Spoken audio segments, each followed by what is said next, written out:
कोई मुझे कंफर्म कर दे प्लीज़, ये स्क्रीन भी आपको विजिबल है और मेरी आवाज़ भी सही आ रही है आप सबको? यस सर, बोल रहा है। All yes sir, clear. आवाज़ क्लियर है। Okay, thank you so much. दूसरी कल हमने इंट्रोडक्शन टू डीएसए सिर्फ पढ़ा था कि डीएसए होता क्या है और उसमें क्या क्या चीज़ें होती हैं, और वो डीएसए में क्या क्या चीज़ें किस किस तरीके से काम करती हैं, और वो रियल लाइफ में उनके एग्जांपल्स क्या होते हैं। सरजद ने आपको बताया था। आज जो है वो हमारा टॉपिक होगा, वो होगा कि इंजीनियर्स जो हैं वो कोडिंग करने से पहले सोचते कैसे हैं। कोई भी डीएसए की प्रॉब्लम हो या कोई भी रियल लाइफ की प्रॉब्लम हो, वो सोचते कैसे हैं, उनकी सोच में ऐसी कौन सी चीज़ें हैं, वो किस तरह सिस्टम बाय सिस्टम सोच के एक क्वेश्चन से लेकर, एक प्रॉब्लम से लेकर एक सॉल्यूशन तक पहुंचते हैं, और उसके बाद वो चीज़ कोड करते हैं। तो इसमें जो है वो हमारे पास दो कैटेगरीज आ जाती हैं। एक कंप्यूटेशनल थिंकिंग हो जाती है, और एक हो जाती है मेटा थिंकिंग। मतलब ये एक, आप एक ऐसा समझ लें कि एक रेसिपी है जिसके थ्रू हम सारी चीज़ें, डीएसए का कोई भी प्रॉब्लम हो या कोई भी रियल लाइफ के इश्यूज हो या कोई हमने सिस्टम इम्प्लीमेंट करना हो, कोई फीचर इम्प्लीमेंट करना हो, तो हम किस तरह एक प्रॉब्लम को डिवाइड करके एक सोल्यूशन तक पहुंच सकते हैं। ये उसकी एक रेसिपी है। जैसे सबसे पहले एक एग्जांपल है, फॉर सपोज मैं आपसे इंट्रेक्शन के लिए पूछना चाहता हूँ ताकि पता चल सके कि हम किस लेवल पे हैं सारे। तो फॉर एग्जांपल हमारे पास एक डिक्शनरी है, उसके 1000+ पेजेस हैं, जैसे ऑक्सफोर्ड की हो गई इंग्लिश की। तो उसमें अगर एक भी वर्ड हमें फाइंड करना होता है, जैसे कि इंफॉर्मेशन हो गया, तो हम डिक्शनरी में किस तरीके से, किस वेज में हम एक वर्ड को सर्च कर सकते हैं।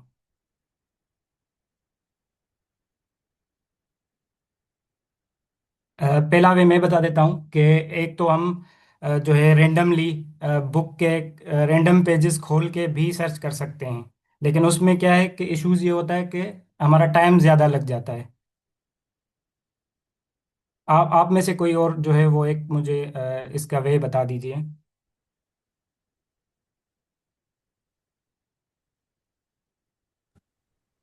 सर दूसरा भी आई थिंक वो होगा जिसमें जिसमें बुक में, हर बुक में तकरीबन टेबल ऑफ कंटेंट्स होते हैं, तो हम आई थिंक वहाँ से सर्च कर सकते हैं। बिल्कुल, वहां से भी सर्च कर सकते हैं, और ये भी है कि हम हर एक पेज को शुरू से लेकर आखिर तक खोल के एक वर्ड सर्च कर सकते हैं। बिल्कुल कि ये भी सोल्यूशन है। हम्म, बिल्कुल। तो मतलब हमें ये है कि कोई भी एक प्रॉब्लम हो तो उसके मल्टीपल सॉल्यूशंस हो सकते हैं, और एक एक सॉल्यूशन जो है वो एक प्रॉब्लम को सॉल्व कर सकता है। लेकिन इसमें बहुत सारे इश्यूज आ जाते हैं, जैसे कि क्या वो इफ़िशिएंट है, क्या हम जल्दी सर्च कर सकते हैं, क्या हम वो प्रॉब्लम जो है वो हम उसी मेथड के थ्रू क्या हम हर बार वो चीज़ सर्च कर सकते हैं। या जैसे फॉर सपोज में जैसे हम बुक खोलते हैं रेंडमली, पेजेस खोलते हैं सॉरी, तो उसमें इंफॉर्मेशन कहीं कहीं किसी पेज पे भी आ सकता है रेंडमली पेजेस खोलने से। लेकिन उसमें क्या है कि कभी भी हमें पता नहीं है कि हम सॉल्यूशंस पर कब पहुंचेंगे। एक दूसरा वे ये हो सकता है कि हम कंटेंट के थ्रू पेज बाय पेज भी चल सकते हैं, कि भाई जो है वो पहले ए में सर्च करें, फिर बी में, फिर सी में, फिर डी में। तो इस वे में भी कर सकते हैं, जब तक जेड तक पहुंचेंगे उससे पहले हमें एक सोल्यूशन मिल जाएगा, हमें उस वर्ड की मीनिंग मिल जाएगी एक डिक्शनरी में। एक दूसरा वे ये हो सकता है कि हम डायरेक्ट जो है जैसे भाई ने कहा कि हम इंफॉर्मेशन जैसे टेबल ऑफ कॉन्टेक्स्ट के थ्रू आय का जो है, आय का पेज नंबर देख लेंगे कि आय के जो भी वर्डिंग है वो कौन से पेज से शुरू होती है, हम डायरेक्ट उसी पेज पे जाएंगे। तो इसमें से सबसे ज्यादा एफिशिएंट जो है वो ये टेबल ऑफ कॉन्टेक्स्ट के थ्रू जाएगा, लेकिन हम सॉल्यूशन तक मल्टीपल वेज में जा सकते हैं। तो हमारे यहाँ भी इंजीनियर्स जो होते हैं वो अकॉर्डिंग टू देयर नॉलेज वो मल्टीपल सॉल्यूशंस देते हैं, लेकिन किसका क्या एफिशिएंट है, कौन सा जो है वो किस में ड्रॉबैक्स हैं, वो हमें जो है वो जहन में रखने पड़ते हैं। तो ये एक सिंपल एक थिंकिंग के लिए हमें ये क्वेश्चन था। और इस क्वेश्चन की कोई और वजह नहीं थी कि मतलब एक ही प्रॉब्लम के मल्टीपल सॉल्यूशंस हो सकते हैं, इसमें से हमने सिर्फ ये चीज़ सीखी। उसके बाद हम अब सीखेंगे कि एक सिस्टमेटिक थिंकिंग करते कैसे हैं, कंप्यूटेशनल थिंकिंग कि एक इंजीनियर जो है एक प्रॉब्लम को सॉल्व कैसे करता है, पहले उससे जो है वो पहले कौन सा स्टेप होता है, उसके बाद का कोई स्टेप क्या होता है, उसमें से क्या क्या डेटा किस तरीके से निकालते हैं ताकि हम सॉल्यूशंस तक पहुंच सकें। ऐसा नहीं है कि डायरेक्ट, फॉर एग्जांपल ये कंप्यूटेशनल थिंकिंग में ये चार एलिमेंट्स होते हैं ज़्यादातर। डिकम्पोजिशन, कोई भी एक प्रॉब्लम हो उसको हम डिकम्पोज करते हैं। पैटर्न रिकग्निशन, उसमें हम पैटर्न जो है वो देखते हैं कि उसमें कौन सा पैटर्न चल रहा है, उसमें एक एब्स्ट्रक्शन कौन सी है। और उसमें फाइनल हम अल्गोरिथमिक फॉर्मेशन बनाते हैं कि उसका ये डिकम्पोजिशन पैटर्न रिकग्नाइज करके एब्स्ट्रैक्ट मालूम करके डेटा लेके हम कौन सा अल्गोरिथम उस पे जो है वो ज़्यादा सुइटेबल होगा जो लगा सकते हैं, जिसके थ्रू हमें सॉल्यूशन जो है इजीली मिल जाएगा।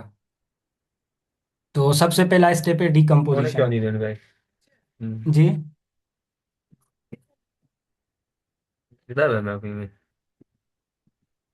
बड़ी कोई क्वेश्चन था चमकदार क्या? है इनमें ना।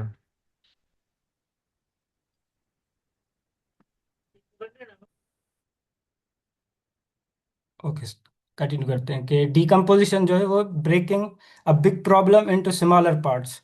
फॉर एग्जांपल यहाँ पे एग्जांपल है कि फूड डिलीवरी ऐप हो गई। अब फूड डिलीवरी ऐप जो है कोई भी आके, फॉर एग्जांपल क्लाइंट होगा जिसके लिए इंजीनियर्स काम करेंगे और एक सॉफ्टवेयर बना सकते हैं फूड डिलीवरी ऐप का। तो वो डायरेक्ट उसकी रिक्वायरमेंट यही होगी कि मुझे एक फूड डिलीवरी ऐप चाहिए। क्या हम इस अल्फाज से, इस टाइटल से क्या वो सॉफ्टवेयर बन सकता है? बिल्कुल नहीं बन सकता। जब भी किसी इंजीनियर को कहेंगे तो वो मतलब टेंशन में आ जाएगा कि इसमें कौन कौन सी चीज़ें होती हैं। या उस टाइटल से हमें ये मालूम नहीं होता कि उसमें अंदर फीचर्स कितने हों या क्या क्या चीज़ उसमें एडिशन हम कर सकते हैं, क्योंकि उसमें मल्टीपल थाउजेंड्स ऑफ फीचर्स होते हैं। और कौन सा फीचर हमारे क्लाइंट के लिए, हमारे कस्टमर्स के लिए ज़रूरी होता है नहीं होता है, उसकी हम सारी डिटेल्स पहले निकालते हैं। तो उसको हम डीकम्पोजिशन बोलते हैं। फॉर एग्जांपल, अगर मैं आपको कह दूं कि हमें एक फेसबुक बनाना है, तो फेसबुक एक बहुत बड़ा जो है वो बहुत बड़ी कंपनी है। तो उसमें लाखों फीचर्स हैं। उसमें एआई के फीचर्स भी हैं, उसमें जो है वो प्रोग्रामिंग के दूसरे फीचर्स भी हैं, इमेजेस के फीचर्स भी हैं, डिटेक्शन के भी फीचर्स हैं, बहुत सारे फीचर्स हैं। तो हम सारी चीज़ें एक साथ नहीं बना सकते। तो हमें उस प्रॉब्लम को क्या करना होगा, ब्रेक डाउन करना होगा, डीकम्पोज करना होगा स्मॉल फीचर्स में। जैसे फॉर एग्जांपल यहाँ फूड डिलीवरी ऐप हो गई, तो उसमें हम क्या क्या चीज़ें लगा सकते हैं एक जनरल सिंपल बनाने के लिए, कि हम उसमें एक सिक्योर लॉगिन सिस्टम बना सकते हैं। एक रेस्टोरेंट लिस्टिंग होगी, उसमें एक कार्ट होगा जिसमें जो है वो रेस्टोरेंट से जो कस्टमर्स होंगे वो बाय कर सकते हैं, अपने कार्ट में वो चीज़ें ऐड कर सकते हैं। उसके बाद हम पेमेंट ऐड कर सकते हैं कि हम कस्टमर से जो है वो पेमेंट किस तरह रिसीव करेंगे। वो डिफरेंट पेमेंट्स मेथड्स होते हैं। अब हम पेमेंट को ब्रेक डाउन करेंगे तो उसमें से भी डिफरेंट हो जाएंगे कि हम क्या जेस कैश इम्प्लीमेंट करना चाहते हैं, इजी पैसा इम्प्लीमेंट करना चाहते हैं, बाई कार्ड करना चाहते हैं, पेपाल करना चाहते हैं, स्ट्राइप करना चाहते हैं। तो ये हर कस्टमर के बेस पे डिपेंड करता है कि आपके कस्टमर किस जो है वो इलाके के हैं, किस सिटी के हैं, किस कंट्री के हैं। तो वहाँ पे जो पेमेंट का सोर्स होगा, जो फेमस सोर्स होगा, तो वो आप पहले इम्प्लीमेंट करेंगे। उसके बाद डिलीवरी की ट्रैकिंग हो गई। ये तीन चार फीचर्स में हमने एक फूड डिलीवरी ऐप को ब्रेक डाउन कर दिया। और अगर हम इन्हीं फीचर्स पे जाएं, तब भी इन फीचर्स के अंदर भी एक सिस्टम्स होते हैं, तो हम वो अभी तक भी एक एप्लीकेशन नहीं बना सकते। तो आगे चलते हैं। फॉर सपोज हम एक फूड डिलीवरी ऐप में इन फीचर्स को भी डिवाइड कर लेते हैं कि सिक्योर लॉगिन सिस्टम में क्या होना चाहिए। सिक्योर लॉगिन सिस्टम में हमें एक यूज़र इनपुट देगा, उसमें ईमेल हो सकती है, पासवर्ड हो सकता है, या हम वैलिडेट डेटा, उसके बाद हम डेटा को वैलिडेट करेंगे कि यूज़र ने जो ईमेल और पासवर्ड हमें दिए, हम अपने डेटाबेस से वेरीफाई करेंगे कि क्या वो एग्जिस्ट करती है, कि वहाँ पे यूज़र की डेटा एक जो पासवर्ड है या फिर जो ईमेल है वो वहाँ पे पड़ी हुई है। अगर हाँ पड़ी हुई है तो हमें उसके बाद हम उसको सिर्फ लॉगिन करेंगे, अगर नहीं तो हम उसे एरर दिखा देंगे।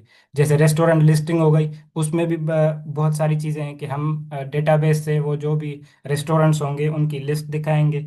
यूज़र्स फिल्टर कर सकते हो, यूज़र डिस्टेंस के, पॉपुलर में या प्राइजेस के अकॉर्डिंग सॉर्ट कर सकते हो, डिस्प्ले लिस्ट मैप कर सकते हो, सर्च फंक्शन उनमें हो कि भाई डायरेक्ट वो रेस्टोरेंट सर्च कर सकें या वो फूड सर्च कर सकें।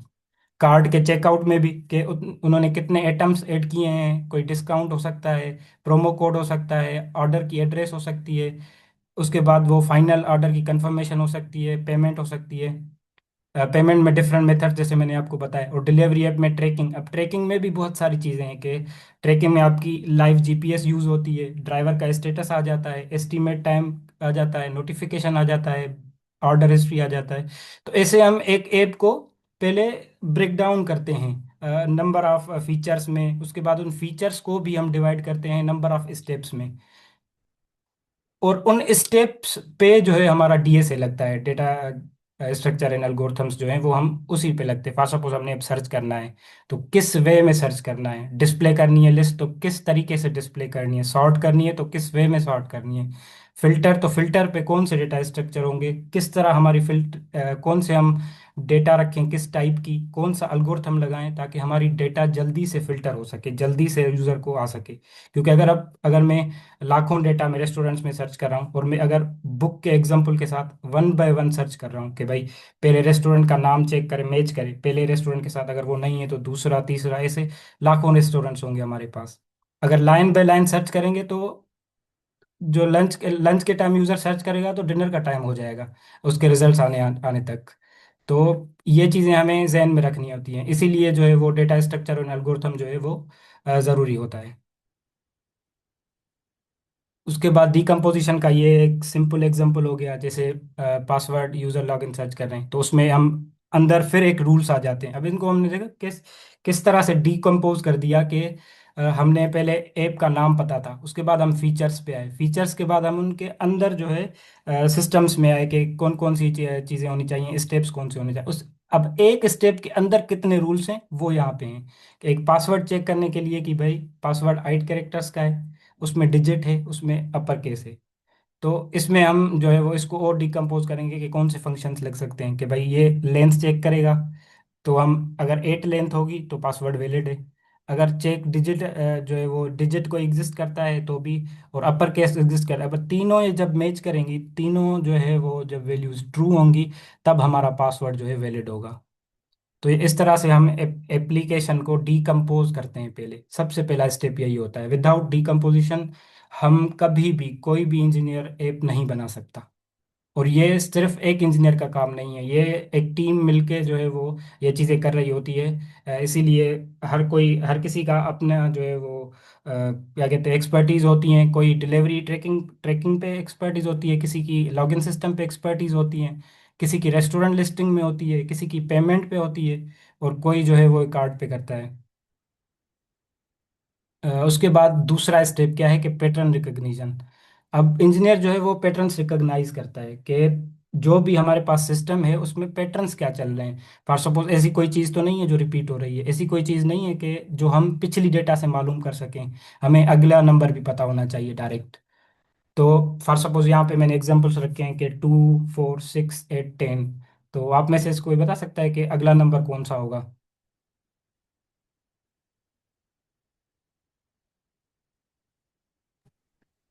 12 होगा सर। 12 होगा बिल्कुल। और आपको क्योंकि यहाँ पे 13 भी हो सकता है, 12 क्यों हुआ? क्योंकि वो इवन नंबर है ना, हमें पीछे इवन नंबर बता रहे तो आगे भी बिल्कुल इवन ही होगा। बिल्कुल, ये मतलब आपने देखो कि हमारी एक इंजीनियरिंग हमारे माइंड में पहले से ही है, मौजूद है।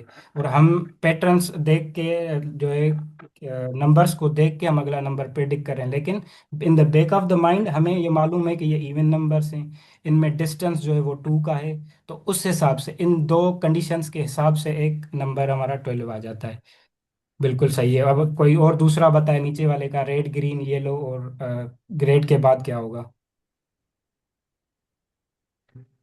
ग्रीन होगा सर। ग्रीन होगा बिल्कुल। और नीचे वाले में चले इनको छोड़ दें, ये लास्ट वाला कोई और बता दे जिसके पास ये मैंने एक चैलेंजिंग रखा हुआ है। अगर इस किसी को पता हो तो बता दे, ये लास्ट वाला 1 1 2 3 5 8 13। ये आपने पहले से भी आई थिंक एप्टीट्यूड टेस्ट में बहुत सारे दिए हुए हैं। जी बिल्कुल, 21 आएगा। बिल्कुल 21 आएगा, क्योंकि ये एक फेबोना की सीरीज है। इसमें लॉजिक क्या है कि हम ना इस तरीके के नंबर ऐड हो रहे हैं, ना ये सर्कुलर जो है वो इस तरीके के एक सर्कुलर पाथ बना रहा है। इसमें क्या चेंजिंग्स हैं कि ये एक नंबर दूसरे नंबर के साथ मिलके ऐड होके तीसरा नंबर बनाता है। जैसे 1 और 1 मिलके 2 बना रहा है, 2+1 बन के 3 बना रहा है, 5+3 बन के 8 बना रहा है, और 8+5 बन के 13 बन रहा है, 13+8 बन के 21 बन जाएगा। तो इस तरीके से एक पैटर्न हमें मालूम हो गया। डेटा वही है, सारी चीजें वही हैं, लेकिन हर किसी का पैटर्न डिफरेंट है। अब ये कैसे आएगा? ये प्रैक्टिस के साथ आता है कि हम डिफरेंट प्रॉब्लम्स सॉल्व करते जाते हैं, और हमारे back of the mind train हो जाता है। और हमें बाद में जब हम 1-2 साल एक्सपीरियंस आ जाता है, तो उसके बाद हम ऑटोमेटिकली जो है ये प्रॉब्लम्स सॉल्व कर रहे होते हैं, और हमें पता भी नहीं चलता कि इसके बैक में क्या चल रहा है या इसकी लॉजिक क्या है, उस पर हम नहीं सोचते। बिल्कुल। थर्ड क्वेश्चन का क्या आंसर है? तो 1, 4, 9, 16, 25। अब इसमें यह है कि एक नंबर को अगर आप स्क्वायर करें तो दूसरा नंबर आ रहा है। फॉर सपोज एक 1 को स्क्वायर किया तो 1 आ रहा है, 2 को स्क्वायर किया तो 4 आ रहा है, 3 को स्क्वायर करते हैं तो क्या आता है? 9। अगर 4 को स्क्वायर किया तो 16, 5 को स्क्वायर किया तो 25, और अगर 6 को स्क्वायर करेंगे तो 36 आएगा। तो यहाँ पे जो नंबर आएगा वो 36 आएगा, बिल्कुल तला। तो इस तरीके से कोई भी किसी भी प्रॉब्लम को, या कोई भी, अब ये यहाँ पे सिर्फ नंबर्स हैं, लेकिन डेटा भी इसी तरीके से होती है। डेटा में भी कुछ पैटर्न्स होते हैं जो हमें खुद से पता चल जाते हैं। अब हम जितने पैटर्न्स पढ़ते जाएंगे, एक्सपेरिमेंट होते जाएंगे, एक्सपीरियंस करते जाएंगे, तो वो हमें खुद ब खुद आती जाएंगे। और जब इंटरव्यूज का टाइम होगा, या कभी कोई प्रॉब्लम आगे आएगा, या मीटिंग्स होंगी आगे चल के आपकी जो है वो कंपनीज में, तो आपको सोचने की भी जरूरत नहीं पड़ेगी। आप डायरेक्ट उसका जो है वो रिस्पांस जवाब दे देंगे कि इसमें ये पैटर्न है और ये चीजें हम इस तरीके से सॉल्व कर सकते हैं। उसके बाद आ जाती है एब्स्ट्रैक्शन। यह भी बहुत बड़ी चीज़ है। अब एब्स्ट्रैक्शन, ये इसका मतलब ये है कि कोई ऐसी चीज़ जिसको हम इग्नोर करें, एब्स्ट्रैक्ट हो, गुम हो, जिस पे हम ध्यान ना दें। लेकिन यही वही चीज़ है जिस पे हमें बहुत ज़्यादा ध्यान देना होता है। जैसे हम में एक इंजीनियरिंग होता ही है कि जब हम करियर के शुरुआत में होते हैं, स्टार्टिंग में होते हैं, तो हमारे साथ इशू ये होता है कि हम हर चीज़ खुद करना चाहते हैं, कि हम कोड से लेकर जो है वो हर चीज़ सॉल्व करने पे आ जाते हैं, और हम कहते हैं कि कंप्यूटर को भी ठीक हम ही करें, और जो है वो कुछ ही प्रॉब्लम्स को हम लिखें भी। वही जैसे कि मैंने यहाँ पे कार का एग्जांपल दिया है, कि जो नया बंदा होता है या कोई इंजीनियर होता है, तो वो समझता है कि कार को बनाने के लिए, फॉर सपोज मुझे हर चीज़ एक सिर्फ ड्राइव करने के लिए, सॉरी, नॉट फॉर बनाने के लिए, ड्राइव करने के लिए मुझे उसके इंजन का भी पता होना चाहिए, उसके पिस्टन का भी पता होना चाहिए, टायर्स की कितनी रोटेशन है वो भी पता होना चाहिए। तो ये सारी चीज़ें कभी भी एक इंजीनियर को पता नहीं होनी चाहिए, सारी चीजें एक साथ। कोई इंजीनियर हो, हमें किस चीज पे फोकस करना है जो हमारे लिए जरूरी है सिर्फ। फॉर एग्जांपल अगर ड्राइवर है तो उसका मेन फोकस किस पे होगा? स्टीयरिंग पे होगा, ब्रेक पे होगा, एक्सीलरेशन। इन तीनों के मदद से वो गाड़ी चला सकता है, अपना काम कर सकता है। लेकिन अगर उसकी वो ज्यादा फोकस इंजन पे कर रहा है, पिस्टन पे कर रहा है, टायर्स की रोटेशन पे कर रहा है, तो वो कभी एक अच्छा ड्राइवर नहीं बन सकता। इसी तरीके से एक इंजीनियर को भी पता होनी चाहिए कि मेरे लिए कौन सी चीज़ें फोकस्ड हैं, कौन सी चीज़ें जो है मेरे लिए वो अननेसेसरी हैं, जो मेरे काम की नहीं है, मेरे लिए नहीं है। For example food delivery app हो गई, इसमें सिर्फ डेवलपमेंट नहीं होती, इसमें मार्केटिंग होती है। मार्केटिंग के बाद कस्टमर रिटेंशन होती है, कस्टमर से हम फीडबैक लेते हैं, कस्टमर की फॉर सपोज पेमेंट फंस जाती है या कुछ इश्यूज आ जाते हैं, उनको रिफंड चाहिए, वो अलग डिपार्टमेंट होता है। तो एक इंजीनियर को ये सारी चीज़ें पता होना नहीं चाहिए, या अगर हो तो ये मिनिमल इंफॉर्मेशन हो उसकी। उसका काम नहीं है कि पूरी सारी चीज़ों पे फोकस करना है, उसको सिर्फ उसी चीज़ पे फोकस करना है कि मेरा काम जो है वो क्या है। तो ये एब्स्ट्रैक्शन हो जाती है इन सिंपल टर्म्स। अ, लेकिन अल्गोरिथम टर्म और प्रोग्रामेटिक टर्म में हम ये मालूम कर सकते हैं कि हम, आपने लाइब्रेरीज देखी होंगी पाइथन में, कि मैथ की लाइब्रेरी अलग होती है, नमपाई हो गई, पांडा हो गई, बहुत सारी लाइब्रेरीज हैं। अब ये लाइब्रेरीज क्या करती हैं? ये एब्स्ट्रैक्ट करती हैं लॉजिक को। फॉर एग्जांपल मैं मैट्रिक्स की मल्टीप्लिकेशन की बात करूं, तो नमपाई में क्या होता है कि हम मैट्रिक्स को मल्टीप्लाई करा देते हैं। तो जब मैट्रिक्स की दो मल्टीप्लिकेशन करनी है, हमें नहीं पता होता कि मैट्रिक्स पीछे कैसे मल्टीप्लाई किया होता है। लेकिन मैथमेटिकली हमें पता है कि रो एक कॉलम के साथ मल्टीप्लाई होती है, उसका रिजल्ट बनता है, वो फिर एक लोकेशन पे रखते हैं, फिर दूसरी रो दूसरी कॉलम के साथ मल्टीप्लाई करती है, फिर वहां रखते हैं उनको सम करके। तो ये पूरी चीजें लाइब्रेरी हैंडल कर रहा होता है। तो लाइब्रेरी क्या कर रही है? हमारे लिए एब्स्ट्रैक्शन कर रही है, हमें सिर्फ रिजल्ट दे रही है कि इसका मल्टीप्लाई ये है इन दोनों मैट्रिक्स का, या इन दोनों वर्ड्स का, इन दोनों जो है नंबर्स की मल्टीप्लिकेशन ये है, पीछे लॉजिक क्या है वो सारी एब्स्ट्रैक्शन है। तो हमें इस पे फोकस नहीं करना चाहिए कि मल्टीप्लाई कैसे हो रहा है, या ये तो एक मिनिमल प्रॉब्लम है। फॉर एग्जांपल अगर स्ट्राइप की बात करूं मैं, पेमेंट सिस्टम की, तो हमें नहीं पता कि एक जेज कैश या इजी पैसा किस तरह पेमेंट हैंडल करती है। फॉर सपोज कस्टमर पेमेंट जो है वो सेंड की और हमारे अकाउंट में वो रिसीव हुई, इन द बैक क्या हो रहा है वो हमें नहीं पता, ना ही हमें उस पर फोकस करना है, क्योंकि हमारे लिए वो चीज़ एब्स्ट्रैक्ट है। वो इजी पैसा वाले जाने, जेज कैश वाले जाने, क्योंकि वो उनका काम है, उनके लिए वो एब्स्ट्रैक्शन नहीं है, हमारे लिए वो एब्स्ट्रैक्शन है। तो हम उनको इग्नोर कर देंगे डिटेल्स को। तो इंजीनियर का मेन फोकस एब्स्ट्रैक्शन पे यही होता है कि उसको पता चले कि उसकी फोकस के लिए कौन सी चीज़ें इंपॉर्टेंट है। जैसे डीएसए में एक एग्जांपल्स आ जाते हैं कि स्टैक हो गया, हम एक ऑपरेशन करते हैं कि एक एरे होता है हमारे पास। अब उसमें हम जो है वो वैल्यूज पुट कर जाते हैं, पहले ए किया, फिर बी किया, फिर सी किया, ये पुश किया, और अगर पॉप करेंगे निकालेंगे तो हम सी पहले निकलेगा, बी बाद में, फिर जो है वो ए बाद में निकलेगा। अब हमें नहीं इसका, हमें एब्स्ट्रैक्शन हमें यहाँ पे ये रखनी है कि ये जो डेटा हम सेव कर रहे हैं, कि हमें नहीं पता कंप्यूटर अपने मेमोरी में वो कहाँ सेव कर रहा है। आया वो वो जो है हम एरे में कर रहे हैं, लिंक लिस्ट में कर रहे हैं, इस पे कोई फोकस हमें नहीं करना। हमें किस पे फोकस करना है कि हमें अपना रिजल्ट मिल रहा है, हमने पुश किया, हमने पॉप किया, सिंपल एज इट इज, कि हमें सिर्फ फोकस इस चीज़ पे करना है, बिहेवियर पे। हमें इस पे फोकस नहीं करना कि पीछे क्या चल रहा है या कंप्यूटर उसको कैसे जो है हैंडल कर रहा है, सारी चीज़ें नॉलेज, क्योंकि एक इंजीनियर को सारी नॉलेज नहीं रखनी होती। अगर किसी ने रख लेती है तो वो एक एक्सपर्ट बन जाता है, लेकिन वो ओवरवेलमिंग हो जाता है, आपके माइंड के लिए सही नहीं है, क्योंकि इश्यूज बहुत सारे होंगे, फिर आप एक चीज़ पे सोचेंगे दूसरी चीज़ पे आ जाएंगे। इसीलिए एक रूल होता है इंजीनियरिंग का कि one thing at a time. अगर आप एक चीज़ एक टाइम पे करेंगे तो आप बहुत सारी चीज़ें कर सकते हैं, अगर एक ही टाइम पे बहुत सारी चीजें करेंगे तो कभी नहीं हो सकता। उसके बाद लास्ट में आ जाता है अल्गोरिथमेटिक फॉर्मेशन। अब हम अल्गोरिथम फॉर्म कैसे करते हैं, स्टेप्स, अल्गोरिथम होता क्या है, और लॉजिकल जो है वो एक ये प्रोसीजर होता है एक प्रॉब्लम को सॉल्व करने का। फॉर सपोज मेरे पास जो है मुझे एक चाय बनानी है, तो सबसे पहले क्या चीज़ ज़रूरी है कि सबसे पहले रिक्वायरमेंट इसमें नहीं लिखी हुई कि मुझे चाय के लिए एक दूध की बोतल भी चाहिए। फॉर एग्जांपल अगर कोई पानी डालना चाहता है तो पानी भी चाहिए। उसके बाद हमें पत्ती भी चाहिए, उसके बाद जो है वो हमें शुगर भी चाहिए, उसके बाद हमें कप भी चाहिए, चाय बनाने के लिए बर्तन होंगे वो भी चाहिए, गैस भी चाहिए। ये सारी चीज़ें जो है वो एब्स्ट्रैक्शन है यहाँ पे, क्योंकि हमें वो चीज़ें पहले ही हमें पता है कि वो चीज़ें तो हैं। अब हम अल्गोरिथम पे आ जाते हैं कि उसमें क्या चीज़ है, कि पहले क्या करना है, बॉयल वाटर, टी को ऐड करना है, उसके बाद हम शुगर और मिल्क ऐड कर सकते हैं, उसके बाद हम सर्व कर सकते हैं, वो चाय हमारी जो है बन के तैयार हो जाएगी।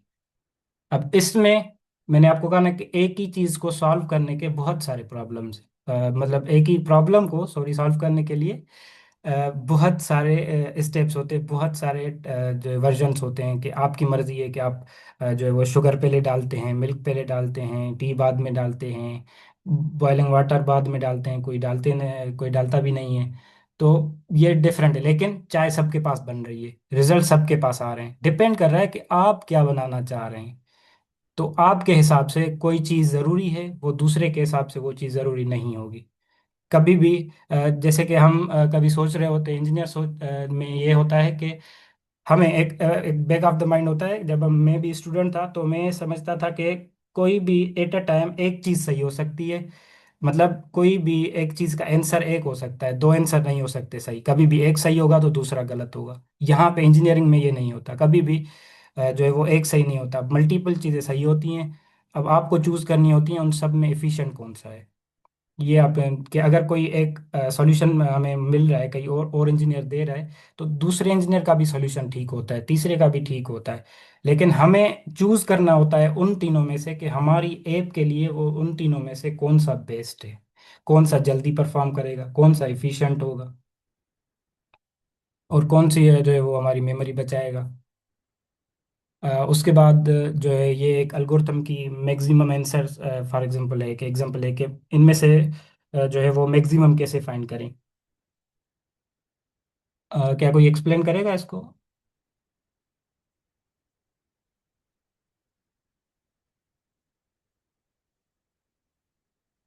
चलो मैंने लिखा हुआ है, मैं भी कर लेता हूँ कि अगर किसी नंबर्स में हमने मैक्सिमम फाइंड करना हो, तो हमें एक सिस्टम बनाना होगा कि ऐसी ऐसा कोई सिस्टम बनाना होगा, फिर वैल्यूज कितनी भी हों, हमारा वो सिस्टम जो है वो चल सके। तो इसमें ये हमने चार स्टेप्स बनाए हुए हैं, जिसके थ्रू हमारी जो है वो इस एरे की लेंथ कितनी भी हो, एक अल्गोरिथम बन गया है। इस अल्गोरिथम को वो जो है हम यूज़ करके सर्च कर सकते हैं।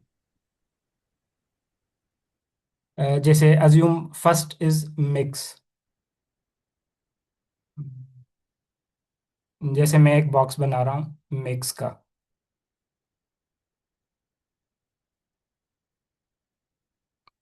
तो जब ये मैक्स हो जाएगा, अब इस बॉक्स में अज्यूम कर रहा हूँ कि ये 8 जो है वो मैक्स आ जाएगा। फॉर एग्जांपल मैं यहाँ पे लिख रहा हूँ 8। तो इसमें ये मैंने अज्यूम कर लिया कि ये 8 जो है वो मैक्सिमम है। अब मैं क्या करूँगा, कंपेयर विथ अदर्स। अब मैं 3 के साथ कंपेयर करूँगा इसको। ये मेरा फर्स्ट स्टेप हो गया कि मैंने इसको जो है वो मैक्स वाले सेक्शन में रख दिया। अब दूसरा स्टेप क्या है, मैं कंपेयर करूँगा 3 इज ग्रेटर देन 8। क्या 3 से वो जो है 8 ग्रेटर है? नहीं। मतलब ये जो है वो रॉन्ग स्टेटमेंट हो जाएगी। तो हम 8 हमारा वही रहेगा। फिर मैं वही 8 को अगले वाले नंबर के साथ जो है वो कंपेयर करूंगा कि 10 और 8 का, कि 10 इज ग्रेटर देन 8। बिल्कुल 8 10 जो है वो ग्रेटर है। तो मैं क्या करूंगा, 8 और 10 को एक्सचेंज कर दूंगा। मैं 8 को यहाँ से ख़त्म कर दूंगा, और यहाँ पे ये 10 आ जाएगा। तो इस तरीके से मैं 5 को भी कंपेयर करूंगा, जो मैक्सिमम होगा वो रखूंगा। फिर 6 के साथ कंपेयर करूंगा, जो मैक्सिमम होगा वो रखूंगा। अब यहाँ पे मैं पूरा कैलकुलेट कर रहा हूँ। लेकिन आपको पता है कि पाइथन में एक जो है वो फंक्शन है कि मैक्स के नाम से। अब ये फंक्शन क्या कर रहा है, एब्स्ट्रैक्शन दे रहा है। ये खुद ही कंपेयर कर रहा है, खुद ही हमें जो है वो रिजल्ट दे रहा है कि इन दोनों में से मैक्स नंबर कौन सा है। और ये हमें नहीं बताता कि ये कैलकुलेट कैसे कर रहा है। बस एक एब्स्ट्रैक्शन है कि ये खुद ही कैलकुलेट कर रहा है, हमें सिर्फ मतलब है रिजल्ट से। तो ये हमें जो भी रिजल्ट देगा वो हम यहाँ रख देंगे मैक्स वाले वेरिएबल में। तो इस तरीके से हम अपडेट करते रहेंगे, और लास्ट में जो है हम रिटर्न मैक्स जो है वो जो जो भी यहाँ पे नंबर लास्ट में बचेगा वो हम रिटर्न कर देंगे कि इनमें जो है वो मैक्स नंबर जो है 10 आ गया। तो इसी तरीके से ये एल्गोरिथम्स सारे काम करते हैं, स्टेप बाय स्टेप चलते हैं। और इसमें हमें एब्स्ट्रैक्शन कहाँ रखनी है, जैसे हम कोई फंक्शन यूज़ कर रहे हैं तो हमें नहीं पता वो किस तरह कैलकुलेट हो रही।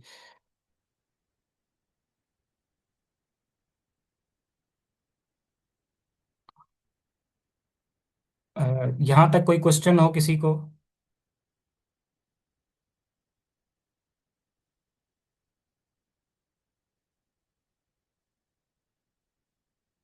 क्योंकि ये हमारे जो चार चीज़ें हैं पूरी हो गई कि कौन सी चार चीज़ें, डीकम्पोजिशन।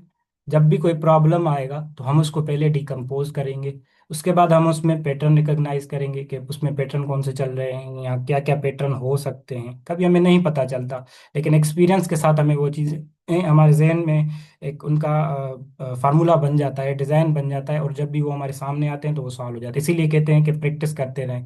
जितनी प्रैक्टिस हम करेंगे हमारे उतने पैटर्न्स हमारे दिमाग में फीड होते जाएंगे। और एब्स्ट्रैक्शन हो गई, एब्स्ट्रैक्शन के हम हमारे लिए कौन सी चीज़ ज़रूरी है, कौन सी चीज़ ज़रूरी नहीं। उसके बाद अल्गोरिथमेटिक डिज़ाइन कैसे करना है। अ, यहाँ तक कोई किसी का क्वेश्चन? ये हमारी कंप्यूटेशनल थिंकिंग पूरी हो गई कि एक कंप्यूटेशनली एक इंजीनियर जो है वो सोचता किस तरीके से, एक प्रॉब्लम को कैसे सॉल्व करता है, किस तरह हैंडल करता है। यहाँ तक कोई क्वेश्चन हो किसी को?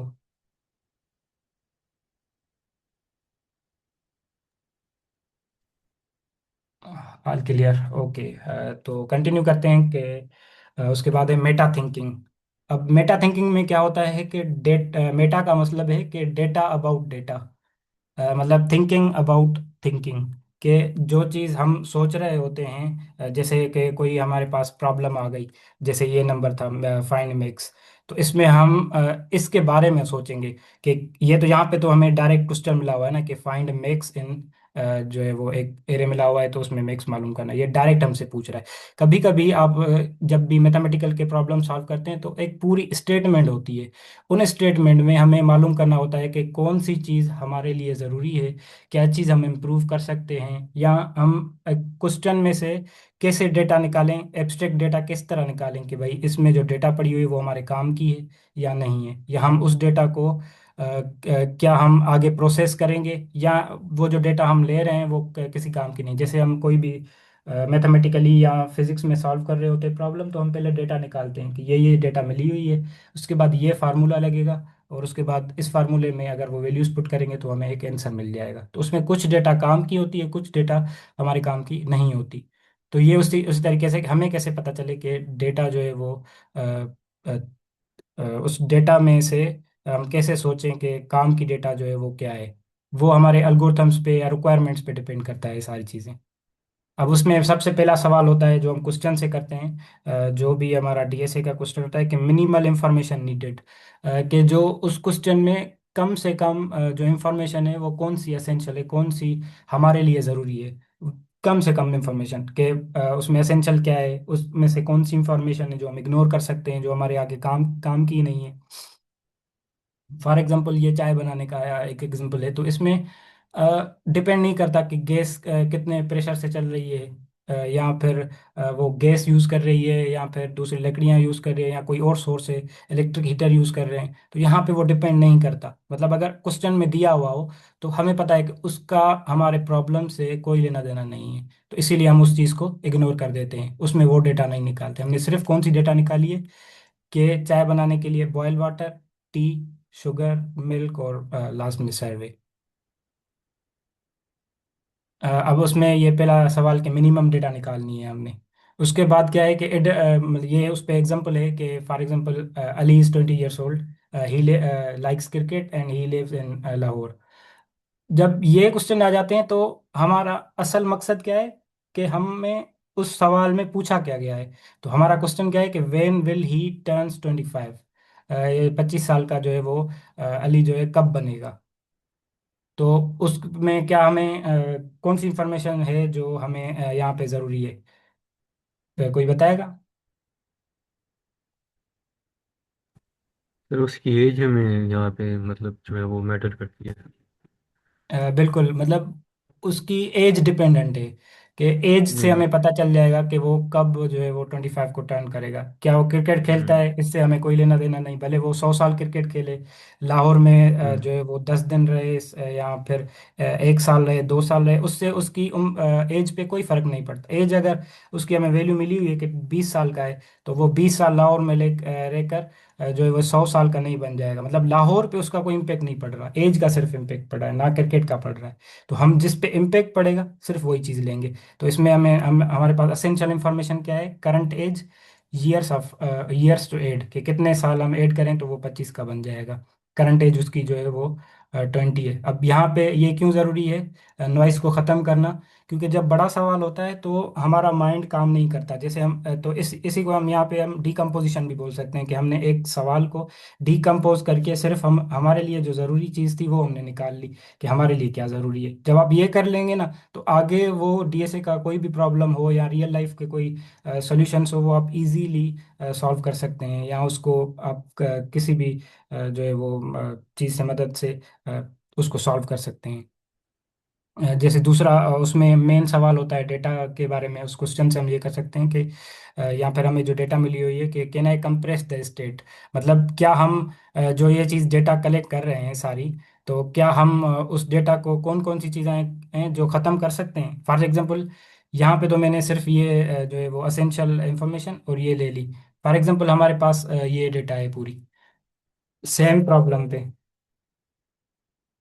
तो सॉरी, तो उसमें जो है वो हमें फुल इंफॉर्मेशन अगर यहाँ से निकालूं तो उसकी एज भी आ जाएगी, उसकी हॉबीज भी आ जाएंगी, सिटी भी आ जाएगा। फॉर एग्जांपल अगर कोई क्वेश्चन बड़ा हो तो उसमें फेवरेट कलर भी आ सकता है।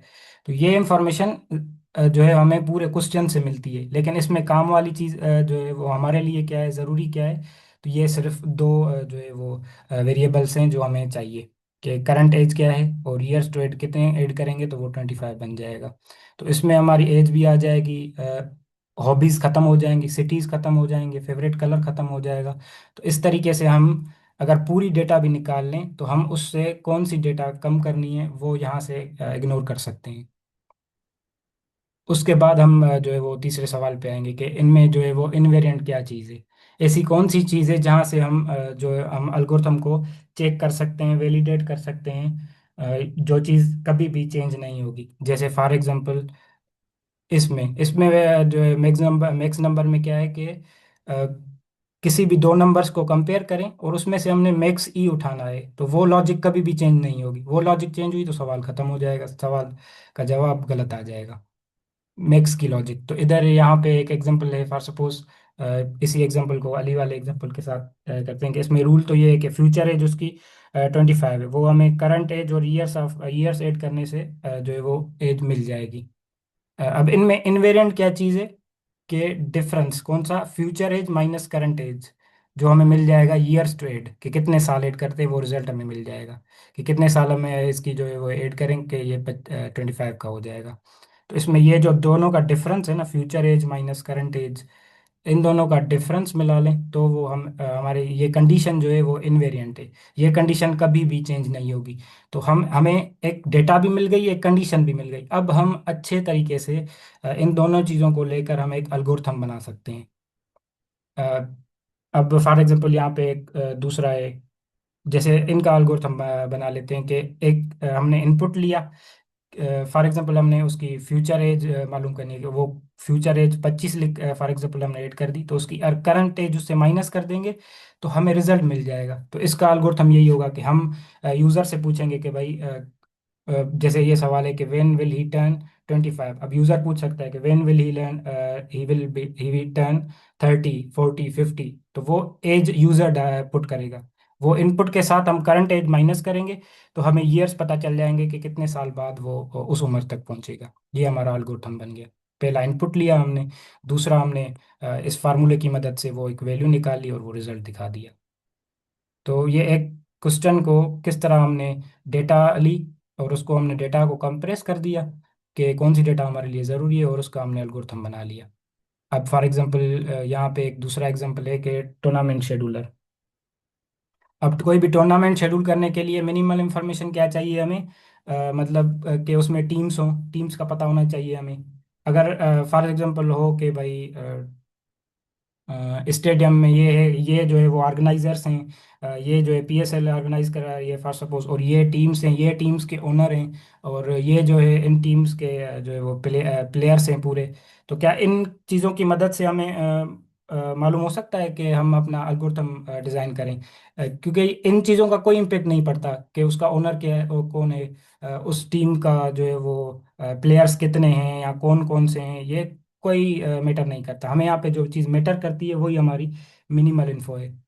क्वेश्चन तो पूरा मतलब एक पेज का आ सकता है कि उसमें ये चीज़ें हैं, ये चीज़ें हैं, उसमें हमने अपनी डेटा निकालनी है कि वो टीम्स को जो है वो कौन कौन सी हैं, कितनी है, वेन्यू कौन कौन से हो सकते हैं, कि स्टेडियम कौन से हो सकते हैं, और डेट्स जो है वो अवेलेबल कौन सी हैं। ये तीनों जो है वो मिनिमल इंफॉर्मेशन में आ जाता है। अब उसमें हम अगर हम कंप्रेस डेटा करें तो स्टेट कौन सी भी एक जो है हम एक वेरिएबल में सेव कर सकते हैं कि मैचेस काउंट, कि कितनी मैचेस खिलानी है। फॉर सपोज हमें टीम्स तो दो मिली हैं लेकिन मैचेस हमने चार खिलानी है, तो वो हम मल्टीपल मैचेस उनकी जनरेट करेंगे। फॉर एग्जांपल एक एक मैच खिलानी है दो टीम्स के बीच में, तो वो उस हिसाब से हम कंप्रेस्ड स्टेट में वो चीज़ आ गई। अब इनवेरिएंट्स जो है, इनवेरिएंट क्या है कि no team plays twice at the same time. यहाँ पे ये लॉजिक है कि कंडीशन है कि कोई भी team at the same time दो टीमों के साथ नहीं खेल सकती। मतलब एक टीम जो है वो लाहौर में किसी और के साथ खेल रही है, और उसी का ही जो है हमने शेड्यूल कर लिया, टूर्नामेंट मैच शेड्यूल कर लिया कराची में दूसरी टीम के साथ। तो ये इस तरह नहीं होना चाहिए। तो हम उस कंडीशन को चेक करेंगे सिर्फ, और अपना अपना अल्गोरिथम हम जो है वो जनरेट कर सकते हैं इस डेटा को लेकर। अब क्वेश्चन कितना भी बड़ा हो, 50 लाइन्स का हो, लेकिन हमने ये तीन चीज़ों में उनको डिवाइड कर दिया तो हमारे लिए एल्गोरिथम बनाना बिल्कुल ही ईजी हो जाएगा। यहाँ तक किसी को क्वेश्चन? क्योंकि ये हमारा लेक्चर पूरा हो गया है, और उसके बाद हम अगर आप कहें तो मैं लीड कोड को आपको बता दूं कि जो है इसमें हम ज़्यादातर प्रोसेस इस तरह हमने डिज़ाइन किया है ये लेक्चर्स के, आपको थिंकिंग आए, कि आपकी एबिलिटी बढ़े, कि आप इंजीनियर एक सोचता कैसे है, हम एक प्रॉब्लम को सॉल्व करने के लिए सोचते कैसे हैं। क्योंकि जब भी हम लीड कोड करते हैं, मैंने ये बहुत सारे लोगों को देखा है कि जब लीड कोड करते हैं वो भले 50 क्वेश्चंस कर लेते हैं, लीड कोड के 100 कर लेते हैं, लेकिन जब वो 101 वाले प्रॉब्लम पे पहुंचते हैं तब भी उनको ये पता नहीं होता कि हम सोचें किस तरह। फिर भी वही उसी इश्यूज में फंस जाते हैं कि एल्गोरिथम डिजाइन कैसे करते हैं, उनको ये पता नहीं होता। जब आपको पता चल जाएगा ना कि आप मिनिमल इंफॉर्मेशन में फंस रहे हैं, आप कंप्रेस्ड स्टेट वाली जो है वो लोकेशन पे फंस रहे हैं एक प्रॉब्लम में, आपने मिनिमल इंफॉर्मेशन तो निकाल ली लेकिन आप यहाँ पे फंस रहे हैं प्रॉब्लम में, या आप इनवेरिएंट्स पे फंस रहे हैं, आप लॉजिक नहीं निकाल सकते उस क्वेश्चन में से, तो आप वो चीज़ इंप्रूव कर सकते हैं अपनी। लेकिन जब आप एक पूरे सवाल को ही लेकर चलेंगे तो कभी आपको ये पता नहीं चलेगा कि मेरे इश्यूज क्या हैं, मुझे समझ को कौन सी चीज़ नहीं आ रही। तो आप कभी भी अपने आप को इम्प्रूव नहीं कर सकते, ज़्यादा से ज़्यादा लीड कोड कर सकते हैं लेकिन इम्प्रूव नहीं कर सकते। तो हम जो है वो लीड कोड पे कम फोकस करेंगे, जो सही तरीके से अच्छे वाले प्रॉब्लम्स होंगे सिर्फ उन्हीं को सॉल्व करेंगे, और उसमें जो पीछे लॉजिक लग रही होगी, जो पीछे थिंकिंग लग रही होगी, हम उस पे ज़्यादा फोकस करेंगे। यहाँ तक किसी को क्वेश्चन हो इन चीज़ों में से, या कोई भी क्वेश्चन हो अकॉर्डिंग टू डीएसए हो तो आप पूछ सकते हैं। सर मेरा एक क्वेश्चन है। जी जी बत सर I'm audible? आवाज़ आपकी स्लो आ रही है, अगर आप चैट में लिख दें तो भी सही है। एक मिनट।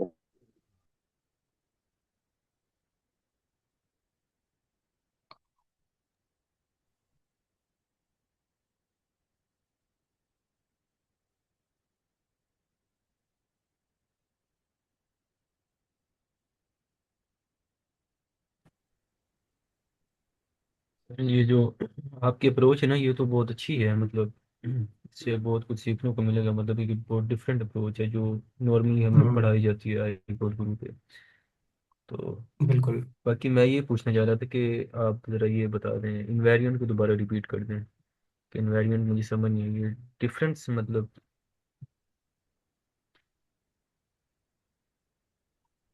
ये इनवेरिएंट इनवेरिएंट का इस तरह कर सकते हैं कि हम एक कंडीशंस मालूम कर लें, बस आप ये सोच लें कि हम इनमें से ना कोई भी हमारे मतलब पूछना क्या चाह रहा है और उसमें कौन सी कंडीशंस वैलिड होती हैं। जैसे हम अपने प्रॉब्लम पीछे वाले कर लेते हैं।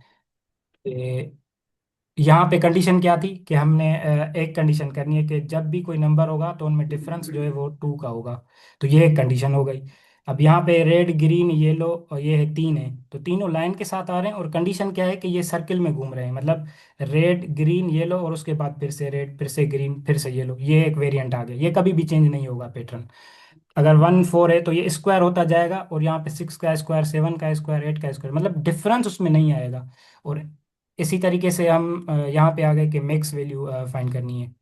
तो इसमें कंडीशन होगी कौन सी, कि दो का जो है वैल्यूज को कंपेयर करेंगे, और जो मैक्सिमम होगी ना हम उसी को पुट करेंगे, उसी को उठाएंगे, जो न्यू वैल्यू हमारी होगी तो वो मैक्सिमम होगी। तो ये एक कंडीशन हो गई कि मैक्स वैल्यू फाइंड करनी है।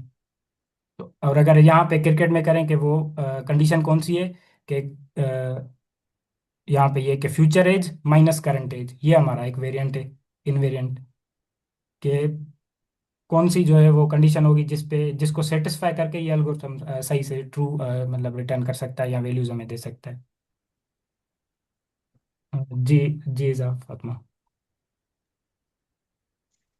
Sir first of all thank you so much कि आपने ये बड़ा अच्छा इनिशिएटिव लिया है कि आप एक डिफरेंट चीज़ पे काम करने जा रहे हैं, और मैं इस चीज़ को बहुत ज़्यादा अप्रिशिएट करना चाह रही थी कि पहले जो है वो डीएसए करवाया जाता है, लीड कोड करवाया जाता है, लेकिन असल प्रॉब्लम जो है ना वो यही है, और ये थिंकिंग पैटर्न हम्म। का।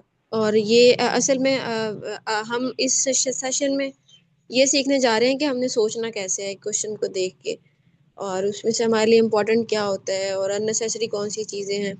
तो ये चीज़ जो है वो पहले बिल्कुल लैग करी है, और इसके बारे में आइडिया ही नहीं है। ये एक थिंकिंग स्टाइल है जो कि आप सिखाने जा रहे हैं, और मैं बाकी लोगों को भी ये सजेस्ट करूँगी कि मैंने खुद भी ये चीज़ वो एक्सपीरियंस की है कि मैंने बहुत सारे सेशंस अटेंड किए, लेकिन प्रॉब्लम वही था कि कॉन्सेप्ट नहीं बन रहा था, और सेटिस्फेक्शन जो होती है ना कि हमें हाँ हमें कुछ आता है, नो डाउट कि हम प्रॉब्लम्स देखते हैं, उनके सॉल्यूशंस देख रहे होते हैं, ट्रेनर्स पढ़ा रहे हैं, तो हमें चीज़ें समझ आती हैं। लेकिन ये इस तरह से जब हम पढ़ते हैं ना, तो इस पे जो सैटिस्फैक्शन का लेवल होता है ना, वो डिफरेंट होता है। आप खुद इस चीज़ को फ़ील करेंगे जब सब लोग यहाँ पे इस चीज़ को अप्लाई करेंगे। इसमें एक और चीज़ ये हो सकती है कि जो क्वेश्चंस यहाँ पे सॉल्व होंगे सेशन में, आई बिलीव कि वो इसी पैटर्न को फॉलो किया जाएगा कि हर क्वेश्चन को पहले उसको ब्रेक डाउन करेंगे और फिर उसके बाद उसके सॉल्यूशन की तरफ जाएंगे। लेकिन जी जी अगर बिल्कुल। आप जी जी और लेकिन अगर हम्म, आप पर्सनली भी बाकी लोग भी मैं खुद भी इसी तरह से वो करती हूँ, और मैंने काफी बाकी स्टूडेंट्स को भी देखा है कि जब हम खुद भी कोई क्वेश्चन सॉल्व करते हैं ना, और उस पे ये हम्म, सारे ये वाले जो रूल्स आपने डिस्कस किए हैं ये हम अप्लाई करते हैं, तो हमारा आधा क्वेश्चन का सोल्यूशन हमें वहीं पे मिल जाता है। हमें पता लग जाता है कि इसको हमने कैसे सॉल्व करना है। जब हम क्वेश्चन को इतना ज्यादा ब्रेक डाउन कर देते हैं, तो उसकी कॉम्प्लेक्सिटी कम हो जाती है फिर उससे। तो आई वुड सजेस्ट कि आप लोग बाकी लोग भी जो हैं वो पोस्ट भी करें इसको लिंक्डइन पे, कि ये एक डिफरेंट काइंड का सेशन जो है वो होने जा रहा है, और ये बड़ी अच्छी चीज़ है जो कि आपने स्टार्ट की है sir. I really appreciate that and thank you so much. Thank you so much. और किसी की कोई सजेशन हो तो वो भी बिल्कुल हम ऐड करेंगे। यस अगर आई किसी एम की कोई एग्री सजेशन। विद मिस इज़ा, शी इज़ राइट। पहले इससे पहले इसी तरह के सेशन होते हैं, लेकिन थिंकिंग नहीं सिखाई जाती, तो ये डिफरेंट सेशन होगा। हम इसे पोस्ट भी करेंगे लिंक्डइन पे, आप लिंक्डइन भी शेयर करें और बाकियों को भी सजेस्ट करेंगे इसको ज्वाइन करें। Thank you. अच्छा, मैं ये पूछना चाहूँगी, इसके पीछे आपकी थिंकिंग क्या थी एक और सिस्टम डिज़ाइन करने की? मतलब इस कोर्स को इस वे में जाने के लिए। अच्छा, तो इसमें ना कोर्स में इसको इस वे में डिज़ाइन इसीलिए क्योंकि मैं जो है ना, मैं भी पाकिस्तान से हूँ और मुझे भी पता है कि यूनिवर्सिटियों में ना क्या जो है वो पढ़ाया जाता है और कौन सी चीज़ ज़रूरी है। अब मुझे 2 साल का एक्सपीरियंस हो गया है। एक जो है वो मैंने पहले साल एक पाकिस्तानी कंपनी के साथ काम किया है और एक साल मैंने इंटरनेशनल कंपनी के साथ, यूएसए की कंपनी के साथ काम किया है। तो ये सारे इन 2 सालों का प्रोसेस है, थिंकिंग प्रोसेस है कि जो जो चीज़ें मुझे इशू आते थे तो वो मैं लिखता जाता था कि मेरे जो है वो इश्यूज कौन से हैं और इन चीज़ को सॉल्व कौन कर रहा है। तो आप भले यूट्यूब पे जाएं या कहीं और चीज़ सर्च करें ना, तो इस वे में कोई भी चीज़ जो है वो ऐड नहीं करते कि सब सॉल्यूशन दे देते हैं कि इसका ये सॉल्यूशन है, हमने याद कर लिया, हम दूसरी बार वही कर लेते हैं, लेकिन उससे थोड़ा चेंज आ जाए तो हम वहाँ पे फंस जाते हैं। तो इसलिए मैंने बहुत सारी मतलब अपनी थिंकिंग बनाने के लिए जो मैंने अपनी वेज बनाए हैं कि एक प्रॉब्लम को रीच कैसे किया जाए या उसको सॉल्व कैसे किया जाए। मतलब ऐसा नहीं है कि मेरे जो है वो पैटर्न के साथ आपके 100% सॉल्व हो जाएंगे, लेकिन उससे बेहतर होंगे जो आप अभी जो है वो पैटर्न जो है जिस पैटर्न के साथ सॉल्व कर रहे हैं कि एक सवाल आ रहा है उसको जल्दी से हम बस शिफ्ट होके कोड कोड करना शुरू कर देते हैं और आहिस्ता आहिस्ता वो कोड चेंज हो जाता है और वो 100% कोड चेंज हो जाता है, हमें पता भी नहीं चलता और लास्ट में सिर्फ हमें जो है एरर्स ही मिलते हैं। तो पहले सबसे लास्ट वाला काम जो होता है वो कोड का होता है, लेकिन हम प्रेफर ज़्यादा कोड को कर रहे होते हैं। तो इस वे में अगर आप जाएंगे जिस तरह अब हम चलेंगे कोर्स को लेकर, तो इसमें आपको इंशाल्लाह आप पहले से ही आपको एल्गोरिथम जहन में होगा, उसके बाद आप जो है वो कोड के पहली लाइन लिखेंगे।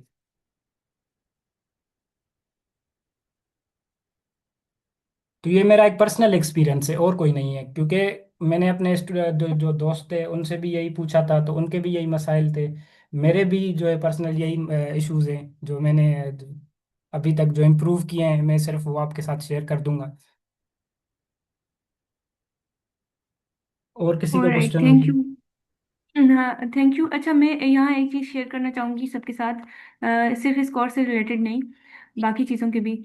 आप जब जीपीटी से कुछ क्वेश्चन पूछते हैं तो आप फर्स्ट रूल से उससे पूछें। ये एक रूल है जिससे हम्म, थिंकिंग है।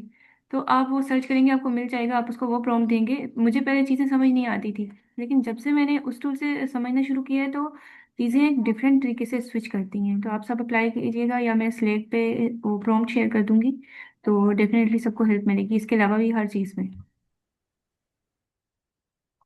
बिल्कुल जी बिल्कुल। और ये भी है कि हर किसी का ना माइंड अलग होता है। ऐसा नहीं है कि आप बहुत सारे लोगों को फॉलो करके या मुझे फॉलो करके वो चीज़ आप कर लेंगे, सेम चीज़ आप पैटर्न को फॉलो करके। आप अपने आप को जानते हैं क्योंकि आप जो है वो अपने साथ रहे हैं। तो इसीलिए आपको पता है कि आपका दिमाग किस तरीके से काम करता है। तो आप जब भी किसी और से इंफॉर्मेशन लेना, जैसे मैं आपके साथ शेयर कर रहा हूँ, तो वो आप सेम ही चैट जीपीटी से भी कहें क्योंकि आपके पास आपका डेटा उसके पास है। तो वो आपके उसके जो है जहन की मदद से या आपकी सोच के हिसाब से आपको ट्रेन कर देगा उस पे ही। ये भी एक बेस्ट है कि आपको वो प्रॉम्प्ट भी शेयर कर देंगी उसमें। तो ये भी बेस्ट हो जाएगा। इसको आप ट्यून कर सकते हैं, इस पे आप अपनी थोड़ी एडिशन करें। जब भी आप कोई चीज़ सीखें ना, तो उसमें एक थोड़ी चीज़ अपनी ऐड करें। तो इससे क्या होगा, वो आपको याद हो जाएगा वो पैटर्न, और उस वो इम्प्रूव भी हो जाएगा क्योंकि आपकी उसमें चेंजिंग्स ऐड हैं।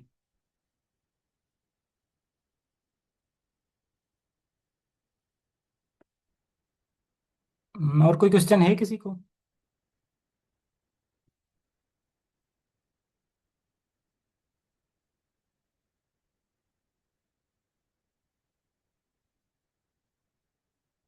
चलें, कोई क्वेश्चन नहीं है तो मीटिंग को ऐड करते हैं इंशाल्लाह। जो है मैं कोर्स कंटेंट भी हमारे स्लैक क्वेश्चन चैनल नहीं पे। है। जी।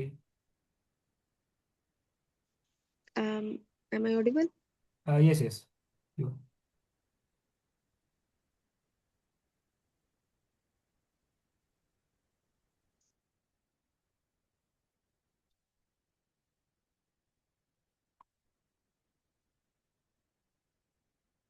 आई थिंक टाइम हो गया है तो दूसरी में मीटिंग्स का, इसीलिए हम जो भी क्वेश्चन होंगे आप सिलेक्ट चैनल पे पूछ सकते हैं। हम कोशिश करेंगे कि आपको जल्दी से जल्दी जवाब दें। और वहाँ पे सारी डिटेल्स जो है पीडीएफ हो गए, लेक्चर्स हो गए, वो सारी मैं चीज़ वहाँ पे शेयर कर दूंगा इंशाल्लाह। बाकी कल तक के लिए अ, इंतज़ार करिए नेक्स्ट लेक्चर का। बाकी मिलते हैं। इसी चीज़ की प्रैक्टिस करें एक और एक बार जो है वो इस स्लाइड को आप कल के लिए देख के आए, तो ताकि आपको एक सिस्टमेटिक वे में ना वो स्टेप्स याद हो जाए। भले आपको ये चीज़ नहीं आती कि इनमें क्यों कौन कौन से स्टेप्स हैं, बस आपको सिर्फ उनके नाम पता है तो आगे चल के आपको वो सारी चीज़ें आ जाएंगी। चलें, शुक्रिया। अल्लाह हाफिज़।